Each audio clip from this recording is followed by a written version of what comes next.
Hello दोस्तों, स्वागत है आपका इस बिल्कुल ही नए वीडियो में। और आज के इस वीडियो में हम देखने वाले हैं ऐसे की आंसर कॉपी किसकी, अंकित सांडिल्य सर की, जिनकी AIR 12 आई है इस साल के यूपीएससी के एग्जाम में। हम देखेंगे किस तरीके से इन्होंने अपने आंसर्स को फ्रेम किया था और कैसे हम अपने आंसर्स को इम्प्रूव कर सकते हैं। ऐसे में पर्टिकुलरली हम इस वीडियो में बात कर रहे होंगे। ठीक है, हम कोशिश करेंगे ये समझने की किस तरीके से ऐसे को बेसिकली फ्रेम किया जाता है, क्या एक बेसिक ऑर्डर होता है।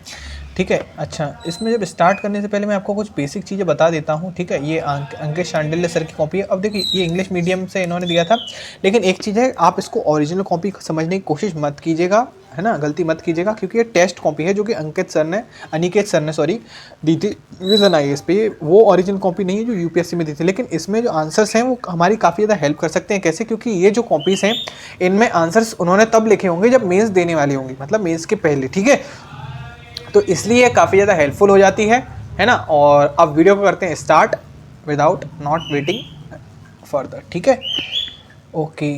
नाउ ऐसे के पेपर के बारे में आपको कुछ बेसिक्स बता देता हूँ। ऐसे के पेपर आपका आता है 250 नंबर का, जिसमें आपको 125 नंबर के 2 एसेस लिखने होते हैं। ठीक है, 125 नंबर के 1100 से 1200 वर्ड्स। ठीक है, अब इसमें हमको एक चीज़ देखनी होती है। अगर आप यूपीएससी का जब आप सिलेबस निकालेंगे, ऐसे में आपको वहाँ पे 2-3 चीज़ें मिलेंगी, जहाँ पर मेन मैं आपको बता देता हूँ। एक तो आपको ऑर्डर्ड वे में लिखना होता है। ठीक है, एक ऑर्डर्ड वे में आपके ऐसे में ना फ्लो होना चाहिए, मतलब फ्लो ऐसा नहीं, टूटना नहीं चाहिए।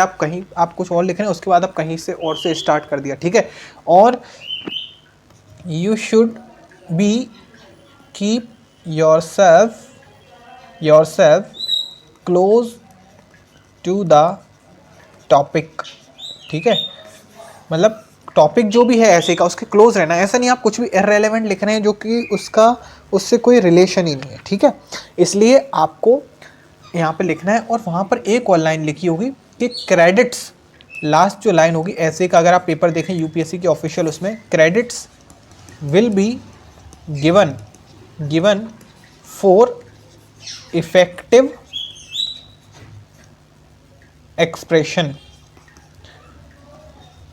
Effective and clear expression. ठीक है, इसके आपको क्रेडिट्स मिलेंगे, इसके आपको मार्क्स मिलने हैं। ठीक है, इसके लिए आपको जरूरी आपका जो ऐसे है वो क्या हो, ऑर्डर्ड हो, फ्लो में हो, और आप keep yourself close to the topic. ये कुछ बेसिक मैंने आपको बता दिया इसका। ठीक है, अब ये क्वेश्चंस पढ़ते हैं हम। जैसे it is easier to build strong children than to repair broken man. ठीक है, a mind all logic is like a knife all blade, it makes the hand bleed that uses it, just when the caterpillar thought the world was over it became a butterfly, history is a cyclic poem written by time upon the memories of man. ठीक है, अब section B में है। देखिए, हम पहले देख रहे हैं, फिर देखेंगे इन्होंने कौन सा टॉपिक इसमें से सिलेक्ट किया था। ठीक है, यहाँ पर सेक्शन बी में अगर देखें तो the wise man does not at once what the fool does finally, the world is a tragedy to those who feel but a comedy to those who think, perfect clarity would profit the intellect but damage the will, keep your face to the sunshine and you can not see a shadow.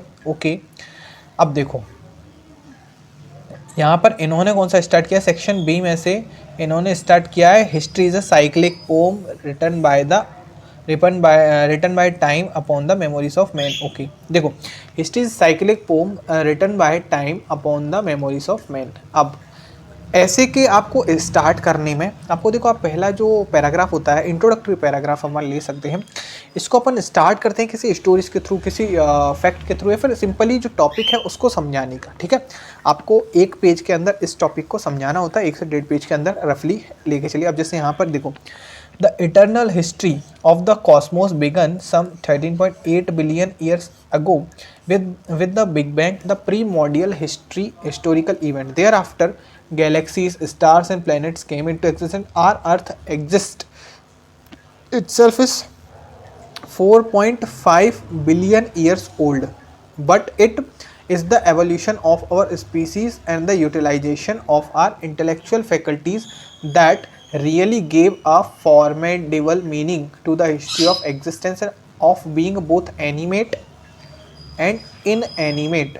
ठीक है, अब ये देखिए, इसमें कुछ समझाने के लिए है नहीं, ये बस इन्होंने क्या है, इस टॉपिक को समझाने की कोशिश कर रहे हैं। जैसे पुराणम विद्यते said bye Shri Krishna emphasizes the outstanding importance of adhering to the lessons of history in order to make our present better. Perhaps the earliest literary record of the historical process, being essentially cyclical, can be formed in the inspiring hymns of the Vedic sages who described the movement of the solar deity. इस तरीके से उन्होंने क्या किया, यहाँ पर इनका हो गया इंट्रोडक्शन कंप्लीट। ठीक है, अब इंट्रोडक्शन के बाद हम बेसिकली बॉडी स्टार्ट होती है। बस हमको एक बेसिक जो पता है, introduction, body and then conclusion. तो यहाँ पर ऐसे में ना यहाँ पे कुछ सब पार्ट्स भी होते हैं। इंट्रोडक्शन, आपको लास्ट में कंक्लूजन से पहले पेनल्टीमेट कंक्लूजन देना पड़ेगा आपको। ठीक है, आपको एक प्री कैप देना होता है। ठीक है, जो भी हम देखने वाले होते हैं इंट्रोडक्शन पैराग्राफ के आसपास ही प्री कैप पैराग्राफ भी आता है उसी के। ठीक है, अब प्री कैप पैराग्राफ में जैसे हम कोई स्टोरी देखने वाले नहीं होते, उसमें पहले से थोड़ा सा बता देते हैं आज के इस एपिसोड में देखिए, आज आगे देखिए, ऐसे करके उस टाइम मतलब थोड़ा सा इंटरेस्ट एक जग जाए पढ़ने वाले का कि अच्छा ये समझने वाले ये लिखा है ऐसे में, है ना। That is also very important. ठीक है, the historical process via the terminology of युग चक्र एंड काल चक्र, the understanding that events and the patterns in the course of time repeat and rhyme partially and symbolically, if not explicitly.